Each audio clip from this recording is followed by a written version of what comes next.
కోరుట్ల గడ్డ, కల్వకుంట్ల అడ్డా అని అంటారట మరి. నాకైతే నా నేను ప్రకారం కొంచెం ఏంటంటే నేను వినలేదా? కొరుట్ల గడ్డ ఆ, బీఆర్ఎస్ అడ్డా ఆర్ టీఆర్ఎస్ అడ్డా, ఉమ్, అంతే తప్ప కల్వకుంట్ల అని కాదు. అక్కడ ఎవ్వరు మా పార్టీలో నిల్చున్నాను కూడాను.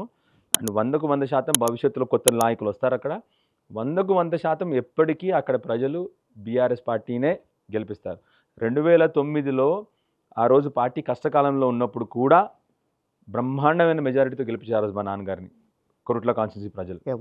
సో కొరుట్ల కాన్స్టిట్యున్సీ ప్రజలు మమ్మల్ని వాళ్ళ స్వంత కుటుంబ సభ్యుల్లాగా చూసుకోవడం మొదలుపెట్టారు. దానికి తగ్గట్టుగా మీరు వాళ్ళకి సేవ చేయటంలో ముందుకెళ్తున్నారా?